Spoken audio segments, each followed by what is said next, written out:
الكريم، وأشهد أن سيدنا محمدا عبده ورسوله النبي الأمين. اللهم صل وسلم وبارك عليه وعلى آله وأصحابه أجمعين. قال تبارك وتعالى في محكم كتابه العزيز بعد أعوذ بالله من الشيطان الرجيم: فاستبقوا الخيرات. أحبتي في الله، أوصيكم عباد الله ونفسي أولا بتقوى الله وطاعته، واعلموا علم اليقين أن الفوز والنجاة للمتقين، فنسأل الله أن يجعلنا من المتقين. Watukufu wa Islam, sinabudi kuhusieni kama ilivyowajibu kuhusia nafsi yangu juu ya swali zima la kumcha Allah subhanahu wa ta'ala. Ahibati fillah, inna mawdu'a khutbatina al-yawm insha Allah هو جد الرسول صلى الله عليه وسلم والصالحين في العشر الأواخر وبيان فضل ليلة القدر. Watukufu wa Islam, hotuba yetu hii nambari 1 ambayo itakuwa leo hii inshallah, tutakuwa tuna mada inayosema bidii ya Mtume sallallahu alaihi wasallam katika 10 la mwisho, lakini pamoja na baadhi ya wema fulani, lakini pamoja na kubainisha fadhila za Lailatul Qadr. Ahibati fillah, Allah subhanahu wa ta'ala ameeleza wazi kabisa katika suratul Baqara kwa kusema fastabiqul khairat, basi shindaneni katika mambo ya kheri, kwa maana harakieni katika mambo ya kheri. Tulitakiwa tuwe na kitu kinaitwa musabaka wa mashindano, kwa maana mimi na wewe katika kipindi hiki hasa hili 10 la mwisho tunatakiwa tuzidishe juhudi zaidi na zaidi kuliko vile ambavyo tulipokuwa katika 10 la kwanza na la pili. Ahibati billah, kana Rasulullah sallallahu alayhi wasallam yajtahidu fil 'ashr al-awakhir fima la yajtahidu min ghayri. Katika hadithi ambayo ni sahihi kabisa, Mtume sallallahu alayhi wasallam alikuwa Mtume sallallahu alayhi wasallam anajitahidi kwenye 10 la mwisho kuliko vile ambavyo alikuwa akijitahidi kwenye 10 yaliyopita. Swali la kujiuliza mimi na wewe, ndivyo tulivyo? Msiba ambao unasikitisha katika jamii ya Waislamu, kadri ya Ramadhani inapomalizika ndivyo ambavyo tunachoka. Kadri ya Ramadhani inapomalizika ndivyo ambavyo sisi tunaboa kwenye mipira, kwenye kushabikia kuuzi mbalimbali, kinyume kabisa na Mtume sallallahu alaihi wasallam alipokuwa. Hali ya kuwa sisi tunatakiwa tumuige Mtume sallallahu alaihi wasallam vile alipokuwa, kwamba ndani ya 10 hili la mwisho alikuwa akijitahidi kinyume na vile ambavyo alikuwa akijitahidi kwenye 10 yaliyopita. Kwa mimi na wewe tunatakiwa tuweze kujitahidi katika kufanya khairati mbalimbali, kutoa sadaka, lakini vile vile kuweza kusoma kitabu chake cha Qur'an, kitabu cha Allah, lakini vile vile kuweza kufanya khairati mbalimbali. Ahibati billah, katika hadithi nyingine Mtume sallallahu alaihi wasallam anasema, kana Rasulullah sallallahu alaihi wasallam idha dakhala al-'ashr shadda mizarahu wa ahya laylahu wa ayqadha ahlahu. Mtume sallallahu alaihi wasallam likifika siku 10 za mwisho, kwa maana 10 la mwisho, shadda mizarahu, Mtume mkaza shuka yake. Sio kwa maana anatafuta shuka anatia mkanda, ukiamka kaza buti maana yake jitahidi, kwa maana hili ni fungu ambalo linaonyesha Mtume sallallahu alaihi wasallam namna anapojitahidi.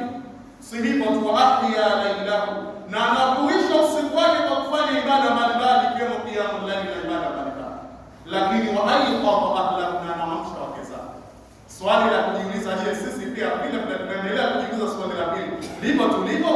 Linapoingia 10 la mwisho, je, tunajitahidi katika ibada? Tunakaza shuka zetu kwa maana tunajitahidi? Je, tofauti inaonekana baina ya 10 yaliyopita na tulilonalo? Na je, tunaamsha wake zetu na jamaa zetu kufanya ibada? Na je, tunakuisha usiku kwa ibada mbalimbali?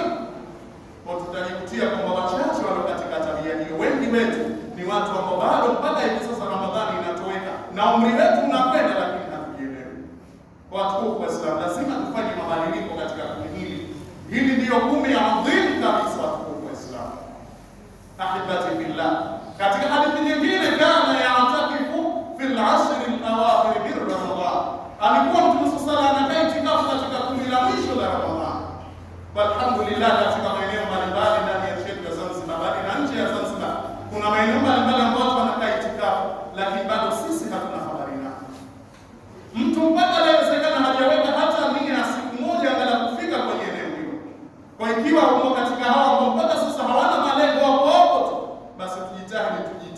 tuwe na azma angalau na sisi tutie nia japo siku moja mbili, twende kule ambapo tutaweza kupata faida mbalimbali wa Islam. Kwa sababu ndio kuchuma yetu na ndicho ambacho kitatufaa kwa ambapo tunaelekea.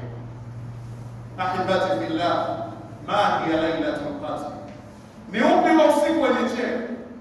Laqad qala Allah jalla wa ala fi surati al-Qadr ba'da a'udhu billahi minash shaitani rajim inna anzalnahu fi lailatul qadr wa ma adraka ma lailatul qadr lailatul qadri khayrun min alf shahr tanazzalu al-malaikatu war-ruhu fiha bi'idhni rabbihim min kulli amr salamun hiya hatta matla'il fajr.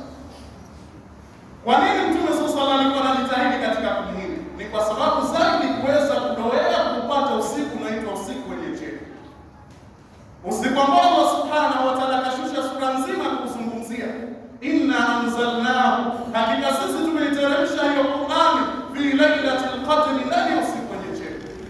Wama adraka ma lailatul qadr, jambo gani litakufahamisha wewe ni upi usiku wenye cheo? Allah anasema lailatul qadr, usiku wenye cheo khairun min alf shahr, ni bora kuliko miezi 1000. Kwa maana ibada utakayofanya ndani ya usiku huu thamani yake basi ni bora kuliko ibada utakayofanya wewe miezi 1000. Wanazuoni wanasema takriban miaka 83 na miezi 4. Siku ambayo ibada utakayofanya ndani ya usiku thamani yake kwa Allah basi ina thamani kuliko ibada utakayofanya wewe ndani ya miezi 1000. Leo tuko kwa Islam, wenda wengine imetufikia na itatufikia Lailatul Qadr tukiwa tuko bado kwenye kushabikia mpira, tuko kwenye labda kufuatilia habari za mpira, lini Yanga na Simba itacheza, muda gani, hatuna habari kabisa. Ni kwa Ramadhani tumeletewa sisi kwamba sisi ndio wahitaji kwa Allah, wala Allah hana shida na sisi, hatujielewi kabisa. Kwa tukufu kwa Islam tuelewe. Na hata ukirejea katika surati Dukhan, Allah subhanahu wa ta'ala anasema inna anzalnahu fi lailatin mubaraka. Lailatul mubaraka maana yake lailatul qadr, tumeiteremsha Qur'ani katika usiku uliobarikiwa ambao ni lailatul qadr. Watukufu wa Islam, kuna sababu mbalimbali ambazo maulama wanaeleza kuitwa lailatul qadr.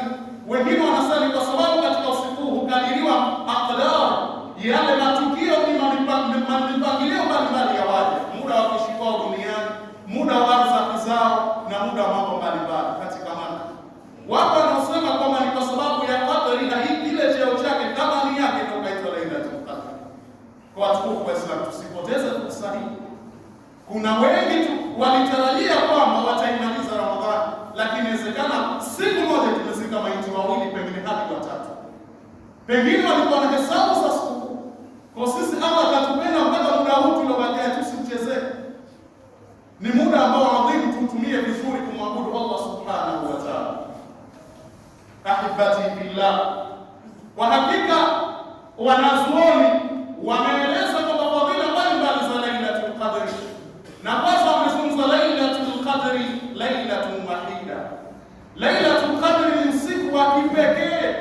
Ikiwa Allah subhanahu wa ta'ala atakujalia kuswali usiku huo, basi wewe jihesabu min al-faizin. Na usiku huu maulama wametuambia na kwa mujibu wa hadithi za Mtume sallallahu alaihi wasallam ni usiku ambao unapatikana zaidi kwenye masiku ya witri.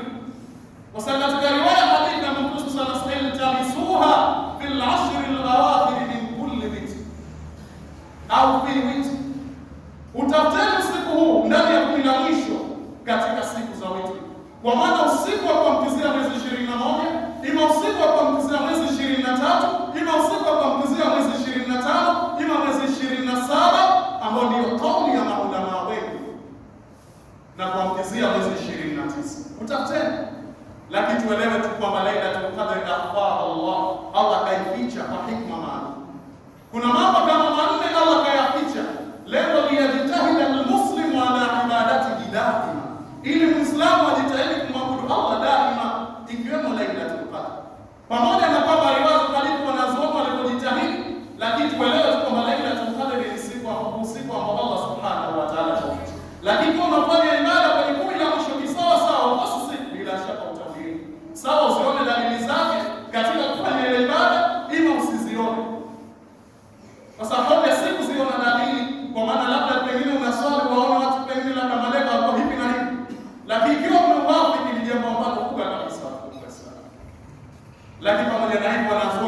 ya usiku tatanakalu na kuwa mnahamahama.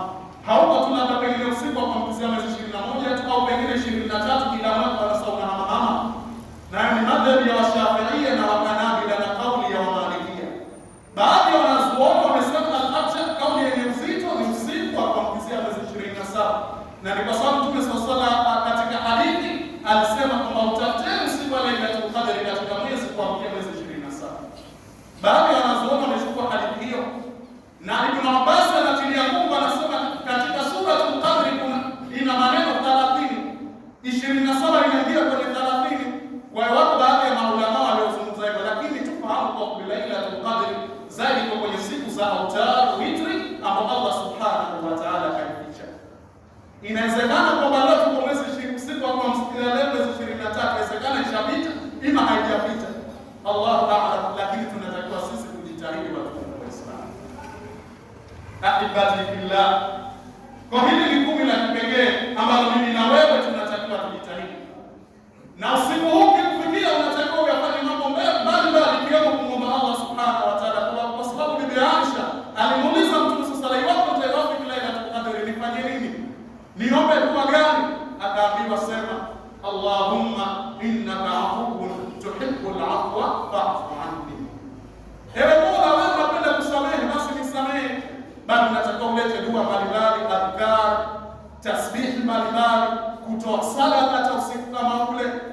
Ni kitu ambacho bado utakayofanya yoyote wakati thamani yake, kama tulivyosema, ina thamani kuliko ibada itakayofanywa miezi 1383 na miezi mingine wa maulama wanapoeleza.